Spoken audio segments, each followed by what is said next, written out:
Assalamualaikum warahmatullahi wabarakatuh.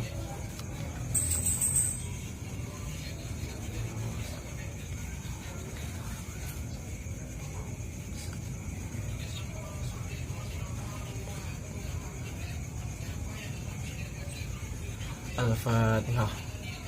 A'udzu billahi minasyaitonir rajim. Bismillahirrahmanirrahim. Alhamdulillahi rabbil alamin. Ar-Rahmanir-Rahim. Maliki yaumiddin. Iyyaka na'budu wa iyyaka nasta'in. Ihdinas siratal mustaqim. Siratal ladzina an'amta 'alaihim ghairil maghdubi 'alaihim waladdallin. Alhamdulillahirabbil alamin wa bihi nasta'in wa ala umuri dunya waddin.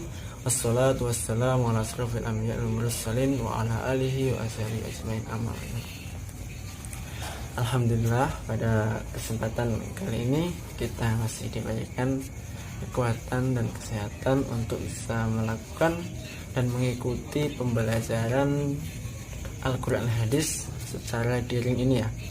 Semoga dengan keterbatasan ini tidak menyurutkan semangat kita untuk terus belajar dan belajar. Baik, apa kabar anak-anak semua? Baik semua ya, alhamdulillah. Sebelum Bapak mulai, kita absen terlebih dahulu. Silahkan untuk mengisi absen di kolom komentar yang telah disediakan. Ditulis nama dengan nomor absen, jangan lupa.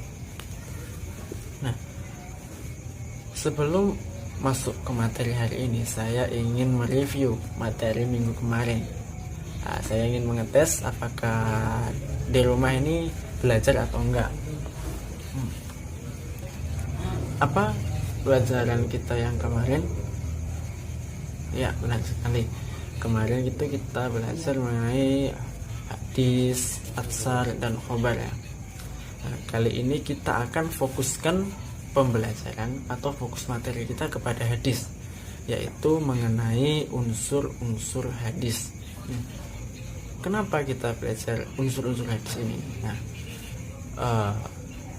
pentingnya materi ini nanti bisa diimplementasikan di masyarakat. Kalau misalnya kalian mendengar ceramah, mendengar khutbah, mendengar pengajian, ada kiai atau ulama yang membawakan hadis, kalian itu bisa mengidentifikasi, oh ini hadisnya lengkap, oh ini hadisnya kurang lengkap, ini hadisnya diriwayatkan oleh ini. Nah, nanti kalian itu bisa mengidentifikasi hadis tersebut. Langsung ke materi.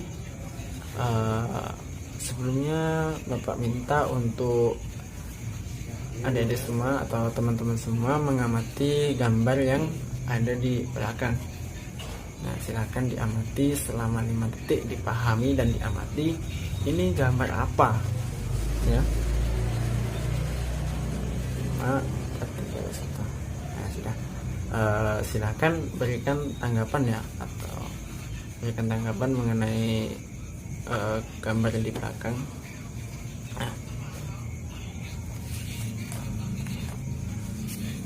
Oke, langsung ke materi.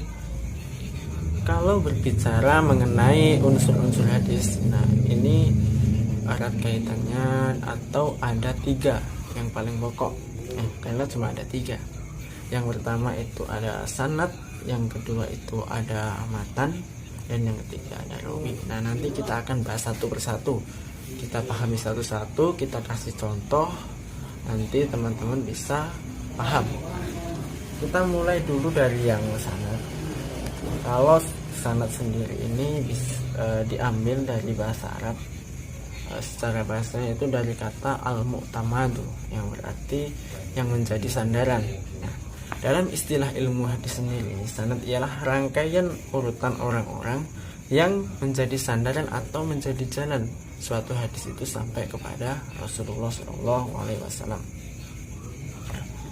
Jadi sanad ini biasanya itu letaknya atau tempatnya itu di depan. Contoh-contohnya seperti an Aisyah radhiyallahu anha, an Amiril Mukminina, an Umar. Nah, begitu. Itu adalah contoh sedikit dari sanad. Nah, nanti kita akan berikan contoh yang lebih mendalam lagi. Yang kedua ada unsur matan. Matan dari segi bahasa ini punggung jalan, tanah gersang. Nah, loh, apa hubungannya tanah gersang dengan hadis? Nah, ini kan cuma pengertian secara bahasa ya. Jadi tidak usah bingung, tidak usah mumet, tidak usah mumet. Matan kalau dalam ilmu hadis sendiri itu bisa diartikan isi dari hadis tersebut. Yang ketiga ada rawi. Rawi yaitu orang yang memindahkan hadis dari seorang guru kepada orang lain atau membukukannya ke dalam suatu hadis. Nah, rawi yang pertama itu biasanya adalah para sahabat. Ya, seperti tadi, seperti Aisyah, Umar. Nah, untuk rawi yang terakhir adalah orang-orang yang membukukan hadis seperti Imam Muslim, Imam Bukhari, Imam Ahmad, dan lain-lain. Nah, tentunya kalau untuk menjadi seorang rawi ini kan tidak mudah ya. Harus ada kualifikasi atau ada syarat-syarat tertentu yang dicuali seorang untuk menjadi seorang rawi. Karena kalau berbicara mengenai hukum Islam ini tidak bisa sembarangan orang. Nah, adapun syarat-syarat untuk seorang menjadi rawi ini tidak mudah. Ada yang pertama itu adil. Nah, adil dalam konteks ilmu hadis dengan konteks hukum ini berbeda ya. Kalau adil dalam konteks hukum itu bisa diartikan sebagai menempatkan sesuatu pada tempatnya. Nah, sedangkan sedangkan adil dalam konteks ilmu hadis ini bisa diartikan sebagai seorang atau orang yang selalu melakukan perintah Allah dan melaksanakan perbuatan yang terpuji. Pokoknya melakukan hal yang baik. Nah, syarat yang kedua adalah orang itu muslim. Tentu saja hadis ini kan sumber hukum Islam yang kedua setelah Al-Quran. Jadi tidak mungkin kalau seorang rawi hadis ini bukan orang muslim. Yang ketiga adalah balik. Jadi anak-anak itu tidak bisa menjadi seorang rawi karena anak-anak itu belum diterima persaksiannya ya, kalau dihukum. Yang keempat ada berakal, jadi tidak gila. Seorang rawi itu harus sehat akalnya dan dalam keadaan sadar, terus tidak pernah melakukan dosa besar, tidak sering melakukan dosa kecil ya. Itu juga merupakan syarat-syarat dari seorang rawi. Dan yang terakhir adalah dobit. Di sini bisa diartikan sebagai orang yang kuat hafalannya. Nah, kan kalau orang memindahkan hadis dari gurunya kepada orang lain, itu kan hafalannya harus kuat. Saya pernah mendengar Umar pernah melihat Rasulullah. Nah, itu kan harus hafal ya, jadi nggak boleh lupa. Nah, adapun rawi ini, orang-orang terpilih ini yang banyak meriwayatkan hadis itu dari kalangan sahabat. Dari Abu Hurairah itu meriwayatkan sebanyak 5.374 hadis kalau tidak salah. Terus ada Abdullah bin Umar. Nah, Abdullah bin Umar ini merupakan putra dari Umar bin Khattab. Nah, ada Anas bin Malik, ada Aisyah. Nah, Aisyah ini meriwayatkan sekitar 2.210 hadis. Loh, kenapa kok padahal Aisyah ini istri Rasulullah, kok kenapa yang diriwayatkan malah lebih banyak Abu Hurairah? Nah, itu nanti bisa menjadi pembahasan kita selanjutnya. Nah, saya ini sampaikan dulu secara umumnya dulu. Ada Abdullah bin Abbas, ada Abu Sa'id Al-Khudri, dan ada Jabir bin Abdullah. Nah, langsung kita ke contoh dari penerapan unsur-unsur hadis. Yang pertama, ini saya ada hadis, silahkan nanti bisa disimak dan dibaca. Saya akan bacakan. Bismillahirrahmanirrahim. An Umar anna Rasulullah sallallahu alaihi wasallam qala inna ma'amalu binniyat wa inna likulli imrin ma nawa faman kanat hijratuhu ila Allah wa rasulihi fa hijratuhu ila Allah wa rasulihi wa man kanat hijratuhu lidunya yusibuha aw imra'atin yunkihuha fa hijratuhu ila ma hajar ilaihi. Yang artinya dari Umar radhiyallahu anhu bahwasanya Rasulullah sallallahu alaihi wasallam pernah bersabda, amal itu tergantung niatnya, dan seseorang hanya mendapatkan sesuatu dengan niatnya. Barang siapa yang berhijrah karena Allah dan Rasulnya, maka hijrahnya kepada Allah dan Rasulnya, Dan barang siapa yang hijrahnya karena dunia atau wanita yang akan ia nikahi, maka hijrahnya hanya akan mendapat yang ia niati. Nah, hadis ini diriwayatkan oleh Imam Bukhari, Imam Muslim, dan 4 imam ahli hadis lainnya. Nah, kalau kita identifikasi sendiri, mana nih ya, mana yang unsur, mana yang sanad, mana yang matan, mana yang rawi. Nah, silahkan kalian identifikasi. Ada yang mau mengemukakan pendapat atau saya yang tunjuk? Jadi yang sanad, yang seperti saya katakan di awal, yang sanad itu di awal. Jadi an Umar, an Rasulullah SAW, itu termasuk sanad. Nah, yang matanya itu innama amalu binniyat wa innamal likulli imri'in ma nawa faman kanat hijratuhu. Nah, itu termasuk matan atau isi dari hadis tersebut. Jadi isinya amal itu tergantung niatnya. Nah, itu isi hadis. Isi hadis maksud dari hadis itu. Nah, itu termasuk dalam matan. Nah, yang rawi ini terakhir, rawahul Imam Bukhari, Imam Muslim. Nah, itu 4 imam hadis lainnya ini termasuk rawi. Nah, dari penjelasan singkat ini apakah ada yang ditanyakan?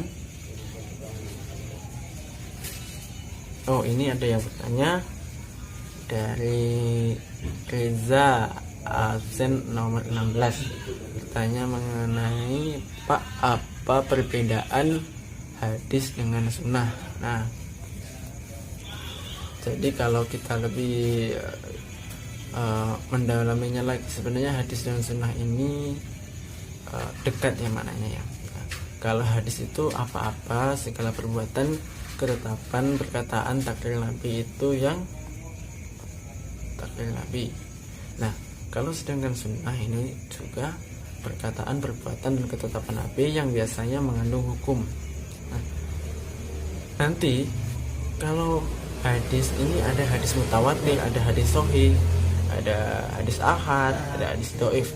Nah, kalau sunnah ini tidak. Contohnya begini. Kalau sunnah itu contohnya sallu kama ra'aitumuni sholli. Salatlah sebagaimana aku salat. Nah, itu kan mengandung sunnah. Untuk sunnah apa? Melaksanakan salat seperti Nabi yang contohkan. Nah, untuk contoh hadis sendiri itu biasanya yang berita atau berita hadis itu juga bisa dikatakan sebagai berita. Contohnya ini min asrut sa'ah. Nah, jadi nanti di tanda-tanda kiamat itu akan ada perbandingan di mana laki-laki 1 berbanding 5 laki-laki berbanding dengan 25 perempuan, 20 laki-laki berbanding dengan 100 perempuan, dan 200 perempuan berbanding dengan berapa? 40 laki-laki. Nah, jadi hadis ini seperti berita ya, seperti hal itu. Kalau innama amalu binniyat ini termasuk juga hadis. Nah, kesimpulan dari materi hari ini mengenai unsur-unsur hadis itu ada 3, ada sanad, ada matan, dan ada rawi. Jadi hadis itu harus ada 3 unsur tersebut untuk menjadi suatu hadis. Nah, apakah ada yang ditanyakan lagi? Tapi yang jelas nanti bisa saya jelaskan lagi. Ya, saya rasa tidak ada. Kita bisa akhiri pembelajaran hari ini.